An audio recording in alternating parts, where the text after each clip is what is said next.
আন্দোলনের সময় যে ডিবিতে ছিলাম এটা হলো 25শে জুলাই থেকে 11 দিনের বসেন না ভাই, আপনার পার্সোনাল ছবি তুলতেছেন। শুধু এসআরুল হুদাই কিন্তু সঙ্গে একসঙ্গে ডিবিতে ছিলাম। সেখানে ডিবিতে যারা জেলে গিয়েছেন, মানে ডিবির গার্ডে যারা গিয়েছেন তারা জানেন যে দুইটা রূপ, আরেকটা হলো ছোট্ট যেখানে মহিলাদেরকে গ্রেফতার করে জেলে রাখে, আরেকটা রূপ বলা এত গাদাগাদি করে সেখানে প্রায় 300, 350, 400 আমাদেরকে রেখেছিল। 25 তারিখে আমাকে তখন এই গ্রেফতার করে এলিফ্যান্ট রোড, আমাকে বাসা থেকে সরাসরি ডিবি কার্যালয়ে নিয়ে যায়। আমি ডিবি কার্যালয়ে গিয়ে দেখি আমাদের অনেক সিনিয়র নেতৃবৃন্দ, সবচেয়ে সিনিয়র ছিলেন রিজভী আহমেদ। এর বাহিরে আমাদের নাম যদি বলতে চাই, সাবেক এমপি ছিলেন, বর্তমানে অনেকে এমপি হয়েছেন, মন্ত্রী হয়েছেন, বিএনপি প্রায় দায়িত্বশীল নেতৃবৃন্দ, আমাদের বিএনপির অঙ্গ সংগঠনের সঙ্গে নেতৃবৃন্দ এবং আমাদের অনেক নেতা এবং কর্মী সমর্থক, যারা যেখানে পেয়েছে গ্রেপ্তার করেই ওই ডিবি অফিসে নিয়ে গাড়িতে রেখেছে। এর মধ্যে যে আমি গিয়ে দেখি ঢুকার পর পরে একজন একজন করে শুধু চোখ বাঁধতেছে গামছা দিয়ে। নাম হইল শাহাদাত না শাহাদাত, সাহেব সাহেব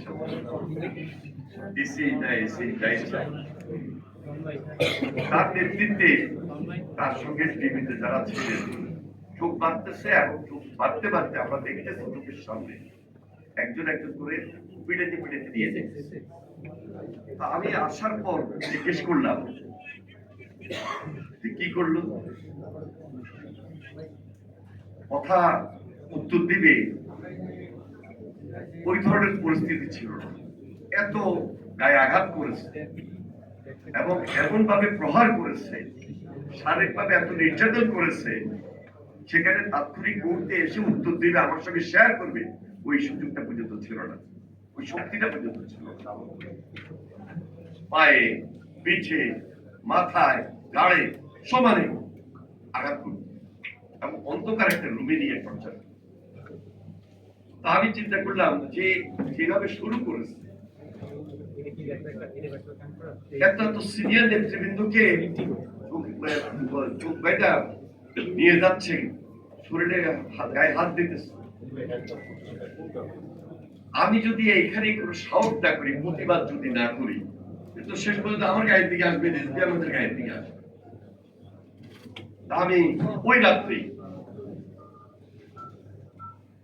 সাহেব সাহেবকে আমার সামনে দাঁড়ানো অবস্থায় যখন চোখ বাঁধা শুরু করলো, আমি সঙ্গে সঙ্গে সাহস করলাম এবং একটা বেনিফিট পেয়েছি। শাউটের পর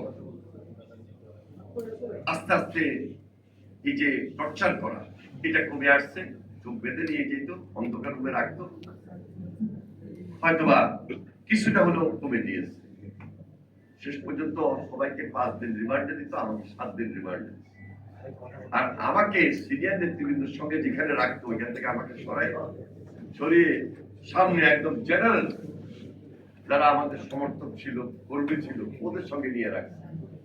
এটা তো আমার সুবিধা হয়েছে, আমি ওদের সঙ্গে ছিলাম, ওদেরকে আমি খুব উদ্বুদ্ধ করলাম এবং উদ্বুদ্ধ করে সেখানে প্রতিবাদের মাত্রা আরো বাড়াই দিলাম। যেখানে সিনিয়র নেতৃবৃন্দকে কিছু মোটামুটি খাওয়া দিত, ওদেরকে খুব একটা ভালো খাওয়া দিত না, ভালো ক্যান্টিনের জিনিস দিত না, আমি ওইখানে গিয়ে যখন তাদের সঙ্গে থাকা শুরু করলাম, তখন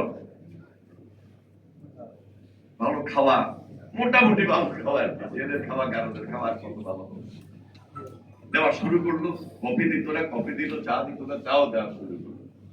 এই বেনিফিটটা পেয়েছি। তো সবাইকে দিল 5 দিন রিমান্ডে, আমাকে দিল 7 দিন। তবে আমার গায়ে অথবা আমাকে এর চেয়ে বেশি আঘাত করবে ওই সাহসটা আমরা দেখাতে পারি। তখন উপরে বসতো ডিবির হারুনকেও ছাড় দিয়ে কথা বলে নেয় ডিবি অফিসে। আজকে যারা আমাদের ছোট ভাই এনসিপি নেতৃবৃন্দ পার্লামেন্টে আছে, পার্লামেন্টের বাইরেও আছে, তাদেরকে কিভাবে মনোবল দিয়েছি তারাই ভালো জানে। সেই মনোবলটা আন্দোলন সংগ্রামে রেজাল্ট পাওয়ার ক্ষেত্রে অনেক বেশি সহায়ক ছিল। শুধু তাদেরকে এটাই বলছিলাম, আমি এক সময় ছাত্র দলের সভাপতি ছিলাম, মাঠের কর্মী ছিলাম, কর্মী থেকে দায়িত্বপ্রাপ্ত নেতা হয়েছে। তোমাদের বয়সে ওই সময় এরশাদ বলো আর হাসিনা বলো আমাকে আটকিয়ে রাখতে পারবে না। এবারও তোমাদেরকে হাসিনা আটকিয়ে রাখতে পারবে না, শুধু জাস্ট মনোবল এবং সাহস নিয়ে। এরপরে 1 তারিখে জেলে গেলাম, 2 তারিখে প্রায় 6 মাসের বাজার করেছে যে আগামী 6 মাস 1 বছর তো থাকতে হবে। 5 তারিখে হাসিনা পালিয়ে গিয়েছে, আমরা 6 তারিখে মুক্তি পেয়েছি। 6 তারিখে জেলখানায় কঠিন পরিস্থিতি আমাদেরকে মোকাবেলা করতে হয়েছে। যারা জেলখানায় রাজবন্দী ছিল, রাজনৈতিক নেতা কর্মী, তাদের বাহিরেও তো অনেক হাজতে ছিল, অনেক বন্দী ছিল, অনেক কয়েদি ছিল। সবার যে বিপ্লব শুরু হয়েছে, হিসাব অনুযায়ী তো প্রশাসন থাকে, সেটাকে জেলখানার ভিতরে আমাদেরকে কন্ট্রোল করতে হয়েছে। এবং 6 তারিখ সকালে যে পরিস্থিতি হয়েছে, সেটা যদি আমরা সেখানে কন্ট্রোল না করতাম, তাহলে বাংলাদেশের জেলখানার পরিস্থিতি চিত্র ভিন্ন হইতে পারত। বিকাল বেলায় আমরা পরে জামিন পেলাম, মুক্তি পেলাম, বের হয়েছি। আমি 25 তারিখ যাওয়ার আগ পর্যন্ত আন্দোলন সংগ্রামী যেভাবে ছিলাম আমরা, তার আগে 5 অক্টোবর রোববার ছিল, ঢাকা ছিল, সেখানে একটু পড়া দিয়েছি, মনে আছে আপনাদের, হাসিনাকে নিয়ে। 10 তারিখ রাত্রে আমাকে আবার গ্রেফতার করেছে, আমার বাসা ভেঙে, বাসার দরজা জানালা ভেঙে। তার আগে 2023-এ 18 জুলাই একটা পদযাত্রা ছিল। ওই পদযাত্রা আমার লক্ষ্মীপুরের সুজিতকে যখন হত্যা করে, আমি যখন ওর প্রতিবাদ করি, এরপরে আমাকে আরেকবার গ্রেফতার করে। আমি ধারাবাহিকভাবে 3 বার গ্রেফতার হয়েছিলাম। 3 বার আন্দোলন সংগ্রামের মাধ্যমেই, আন্দোলন সংগ্রামকে বেগবান করার মধ্য দিয়ে শেষ পর্যন্ত মুক্তি হয়েছে।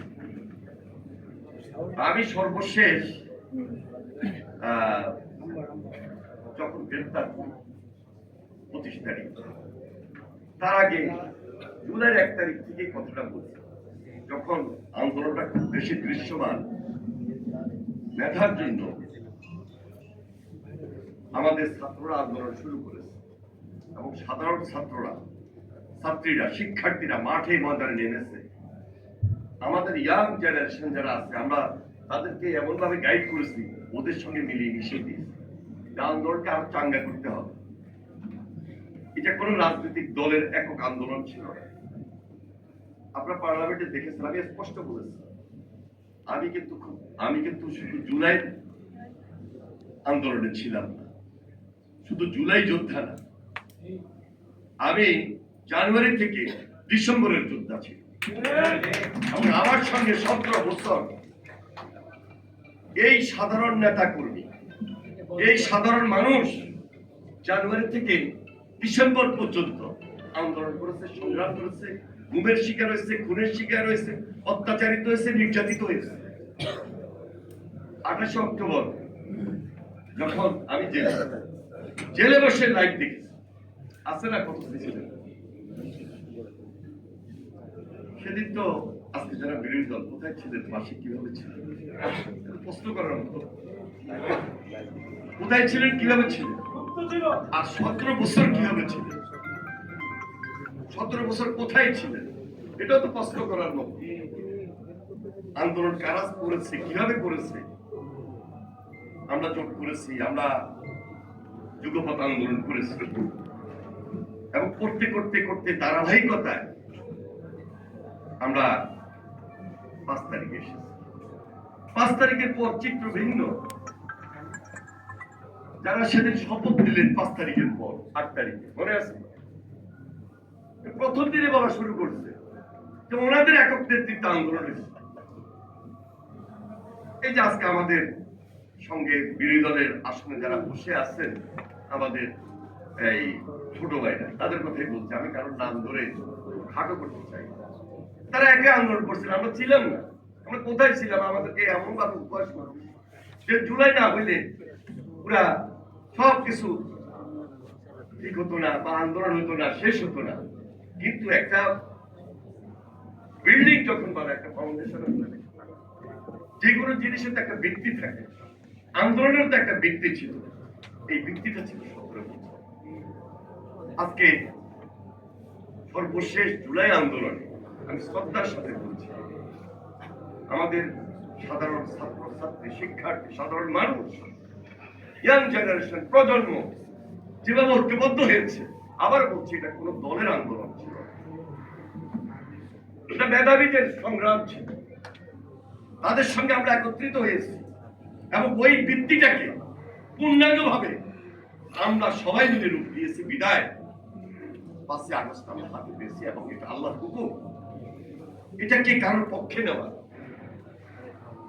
কারোর বিপক্ষে বাধ্য করা, বিপক্ষে নেওয়া, এবং এটার মধ্যে দ্বিধা বিভক্তি নিয়ে আসা, এই সুযোগ নাই, বাংলাদেশের রাজনীতিতে নাই। কিন্তু যারা করছেন, কেন করছেন?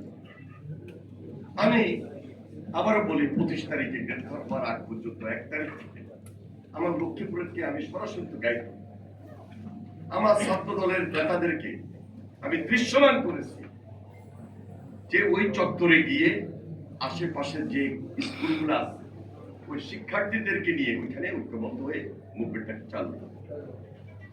যারা সেদিন জেনারেল স্টুডেন্ট এবং আমাদের সংগঠনের প্রজন্ম, যারা সে ঐক্যবদ্ধ আন্দোলনে দিয়েছিল, নেতৃত্বে যারা ছিল, তারা কিন্তু জেনারেল স্টুডেন্ট নেতৃত্ব ছিল। 5 তারিখের পর ওদের আর কোনো খবর নেই। 5 তারিখে যারা সামনে আসলো, ওই যে একটু আগে বললেন না, সুপ্ত গুপ্ত, তারাই, যারা কোনোদিন আন্দোলন করে নাই, সংগ্রাম করে নাই, নেতৃত্বে প্রায় ডিস্ট্রিক্টে, প্রায় জায়গায় তারা আসে নেতৃত্বটা দখল করে। ওই দখলের পর 1.5 বছর পার হলো, নির্বাচন হলো, নির্বাচনের আগ পর্যন্ত কারা সেই হেলমেট বাহিনীকে সঙ্গী করল, কারা আওয়ামী লীগকে সঙ্গী করল? এটা তো এমন কোন জেলা নাই, সব আওয়ামী লীগ তো পালিয়ে যায়নি, এখনো তো পালিয়ে যায়নি। সবাই মামলা তো একরকম না, এক একজনের এক এক রকম। আবার অনেকের বিরুদ্ধে মামলাও নেই, আবার পার্লামেন্টে দাঁড়িয়ে বলেন, বাইরেও বলেন। যারা বলছেন যে ভালো আওয়ামী লীগকে ওনারা সঙ্গী করবেন, ভালো আওয়ামী লীগ যেন তাদের সঙ্গে যদি যুক্ত হয়, কোনো অসুবিধা নেই। হাসিনা যদি ভালো হয়ে আসে, তারও সঙ্গী বানাবেন? এটা তো হইতে পারে না। এই যে রাজনৈতিক দ্বিধা বিভক্তি এখান থেকে শুরু, এরপরে একটা বন্যাতে ঢাকা বিশ্ববিদ্যালয় ডিসিতে কত কোটি টাকা এখানে সবাই মিলে দিল বন্যার্থদের মাঝে দেওয়ার জন্য, সেটা নিয়েও তো প্রশ্ন আছে। মন্ত্রণালয় চালানো শুরু করলেন, যে মন্ত্রণালয় চালানো শুরু করলেন, সেখানে কারোর পিএস থেকে এত টাকা পাওয়া যায়, কারণ এপিএস থেকে এত টাকা পাওয়া যায়, এত কোটি টাকার প্রজেক্ট পাস হয়, নানাবিধ আলোচনা সে সময় কিন্তু আমরা শুনেছি নির্বাচনের আগে। এগুলো তো কাম্য ছিল না, এগুলো তো আমরা কখনো চিন্তাই করি নাই। আমি এরশাদ বিরোধী আন্দোলন, আমার রাজনৈতিক বয়স 40-এর উপর। এরশাদ বিরোধী আন্দোলনে আমরা একদম মাঠে ময়দানে কর্মী ছিলাম, সমর্থক ছিলাম। করতে করতে আমরা আজকে এখানে এসেছি। একদিন 2 দিনের আমরা রাজনৈতিক অভিজ্ঞতা নিয়ে এখানে এসেছি, রাজপথের মাঠের অভিজ্ঞতা। ফিল্ড পর্যায়ে স্কুল নাই, কলেজ নাই, বিশ্ববিদ্যালয় নাই, প্রতিষ্ঠান নাই যেখানে আগিয়েছে, যে জেলায় আগিয়েছে, যে উপজেলায় আগিয়েছে।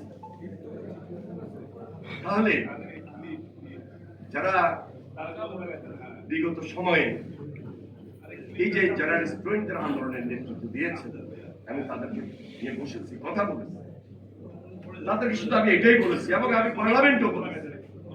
আমি খুব একটা ইদানিং কালে টক শোতে যাই, আমি টেলিভিশনও 5 তারিখের পর 2-4 বার যখন দিয়েছি, এই কথাটা বললাম যে আমি যদি আমার সময়ে যে ছাত্র রাজনীতি করেছি, যদি সেটা যদি আজকের প্রেক্ষাপটটা হইত, তাহলে আমার ভূমিকা কি থাকতো? আমার ভূমিকা থাকতো যে আমরা জেনারেল স্টুডেন্ট নেতৃত্ব দিচ্ছি, যে সংগঠন হই না কেন, জেনারেল স্টুডেন্ট নেতৃত্ব হিসাব ভিন্ন, এবং সেটা যদি বৈষম্য বিরোধী আন্দোলনের পর্যায়ে নেতৃত্বে থাকতো, সেটা রেখে দিয়ে সমন্বয়ের ব্যবস্থা করতাম, মধ্যস্থতার ব্যবস্থা করতাম, এবং পার্লামেন্টে কারোর পক্ষে থাকতাম না, কারোর পক্ষে বিপক্ষে থাকতাম না। এবং আমরা পার্লামেন্টে সকল রাজনৈতিক দলের কাছে গিয়ে বলতাম যে আমরা আমাদের কয়েকটা আসনে নির্বাচন করব, সেই আসনে নির্বাচন করে আমরা পার্লামেন্টে যাব, সেখানে আপনারা আমাদেরকে অনার করবেন, আমাদের বিরুদ্ধে কোনো প্রার্থী দেবেন না, এবং আমরা পার্লামেন্টে যারা সরকারি দল তাদের ভালো মন্দ আলোচনা করতাম, ভালো কাজকে আমরা ভাবা দিতাম, আর যেটা খারাপ করতো সেটার বিরোধিতা করতাম বা সেটা সমন্বয় করার জন্য আপনাদেরকে বারবার বলতাম। ঠিক একইভাবে বিরোধী দলের তো ভালো মন্দ আছে, সেটা নিয়েও আমরা মধ্যস্থতা করতাম। কিন্তু তা তো না করে ওনারা সরাসরি একটা রাজনৈতিক দলের পক্ষে গিয়েছে।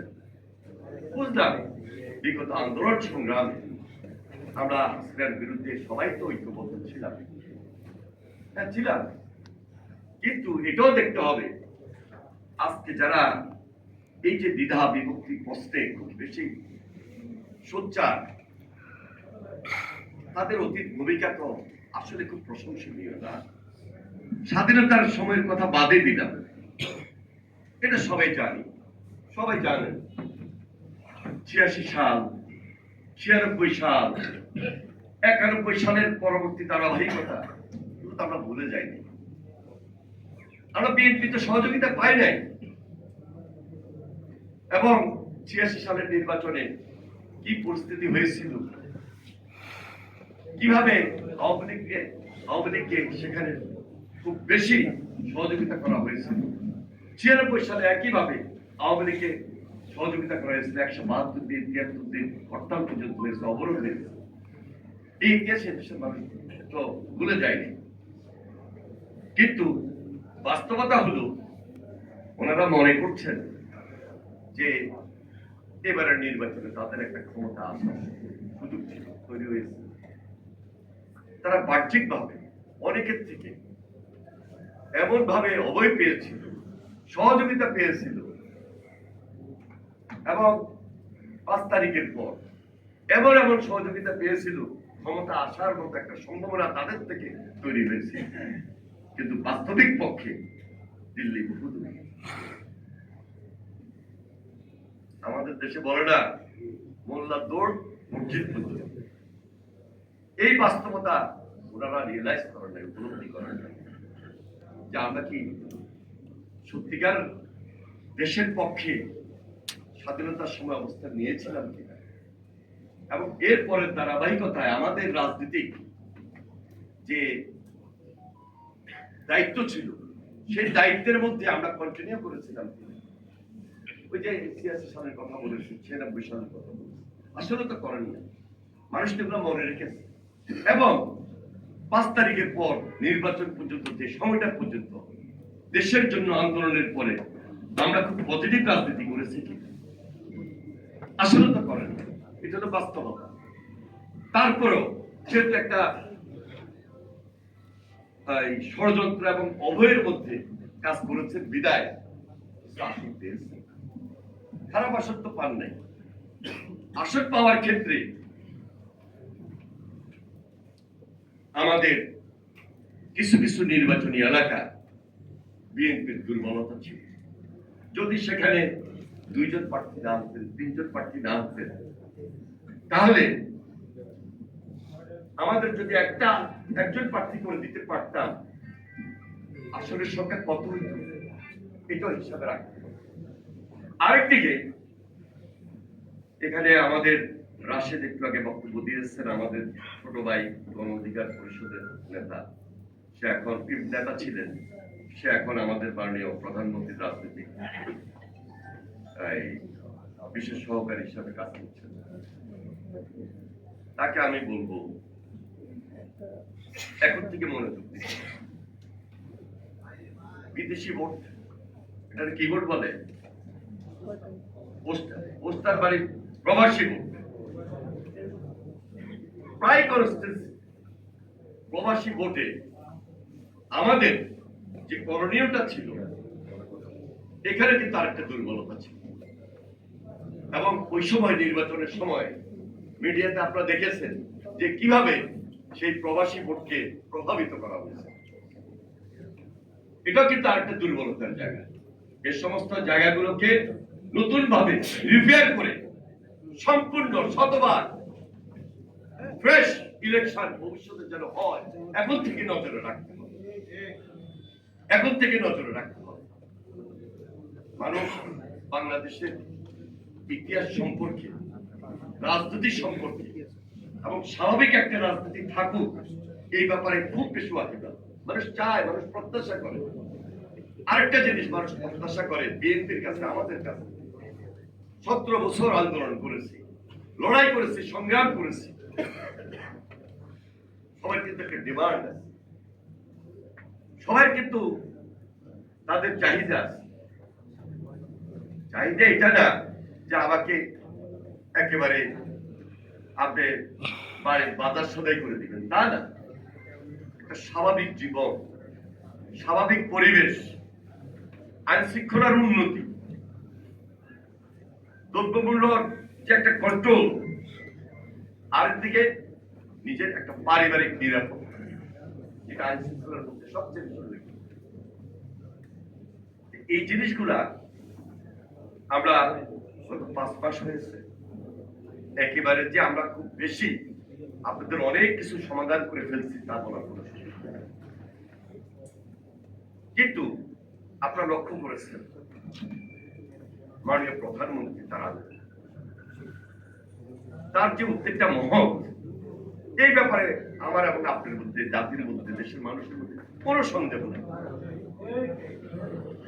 আমি একজন দলের কর্মী হয়ে অনেক সময় ভুল করি বা অনেক সময় জেনে শুনেও অন্যায় করি, কিন্তু মাননীয় প্রধানমন্ত্রী প্রত্যেকটা ব্যাপারে এত বেশি সতর্ক, এত বেশি সজাগ এবং আমাদেরকে বারবার মনে করিয়ে দিচ্ছে যে 17 বছরের আন্দোলন, সর্বশেষ জুলাই আন্দোলন, লড়াই সংগ্রাম, প্রেসিডেন্ট জিয়ার রাজনীতি, মরহুমা বেগম খালেদা জিয়ার রাজনীতি, মানুষের প্রতি এই দলের কমিটমেন্ট, বিগত 17 বছরে আমার আপনার কমিটমেন্ট, এটাকে অ্যাকোমোডেট করতে হবে। এবং সেই জন্য তিনি কিছু কর্মসূচি নিয়েছেন। এই কর্মসূচিগুলো যদি আল্লাহর হুকুম আমরা যারা দায়িত্ব নিয়ে কথা বলি, দায়িত্ব নিয়ে সংগঠন চালাই, তার হাতটাকে যদি আমরা একটু জেনে শুনে শক্তিশালী করি, আমার মনে হয় বাংলাদেশে অভাব থাকবে, কিন্তু মনের মধ্যে গোসা থাকবে না, ক্ষোভ থাকবে না, যে না মাননীয় প্রধানমন্ত্রী তার সরকারের নেতৃত্বে, তার সরকারের আন্তরিকতার কোনো অভাব ছিল। এখানে বাস্তব কত গ্রামে যায়, গ্রামে গেলে আমাদের সাধারণ নেতা কর্মীদের কথা শুনি, অনেক সময় কবি অনেক কথা বলে ফেলে। তাদেরকে আবার বুঝাই, তাদেরকে আবার বলি, আলোচনা করি। কি আলোচনা? আলোচনাটা হলে এটা সবার জন্য বলতে। এখন কি আপনার বিরুদ্ধে এমন কোনো মামলা আছে? আপনি কি এখন জেলে যাইতে হয়? আপনি কি দৌড়াইতে হয়? তাহলে একটা স্বাধীন জীবন বাসা বাড়িতে ঘুমাইতে পারতেছি, এতটুকু তো আমরা পাইছি, এতটুকু তো আমি আশ্বস্ত করতে পারি। অন্তত এই বুঝটা তাকে আমি দিতে পারি, এবং এই বুঝটা যে বড় বুঝ, এটা আপনাকে আমাকে বুঝতে হবে। এরপর আসেন বাংলাদেশ, অনেক অভাব অনটন। বিগত 17 বছরের লুটপাট করতে করতে শেষ, আমরা মন্ত্রণালয় চালাইতে যাই হিমশিম। এই যে যে দুর্নীতির যে ট্রেন্ড, চুরির যে গাফলা, এটা বিশাল, অনেক ব্যাপক। অর্থ নাই, কড়ি নাই, কিছু নাই, তারপরও আমাদেরকে অ্যাকোমোডেট করতে হবে, অ্যাডজাস্ট করতে হবে, সমন্বয় প্রত্যেকটা জায়গায় করে নিয়ে আসতে হয়, সবাইকে আবার বুঝো দিতে। আমি এমন একটা মন্ত্রণালয়ের দায়িত্বে, প্রতিদিন নদী ভাঙন আসি, আর আমার বাড়িতে হলো নদী ভাঙন এলাকা, মেঘনার পাড়ে। চোখের সামনে দেখতেছি নদী ভাঙতেছে, মেঘনা ভাঙতেছে, কিছু করার নাই, অসহায়, চোখের পানি পড়তেছে। সমাধান করব, সমাধানের পথ অনেক কঠিন। বললেই যে 10টা জিও ব্যাগ ফেলে দিলাম তা কিন্তু না। একটা পার্মানেন্ট ওয়ার্ক ছাড়া এটা সহজে এই নদী ভাঙন রোধ করা যায় না। নদীর পাড়ের মানুষগুলো কিভাবে প্রকৃতির সঙ্গে যুদ্ধ করে আসছে, ছোটবেলা দেখতে দেখতে আমরা বড় হয়েছি।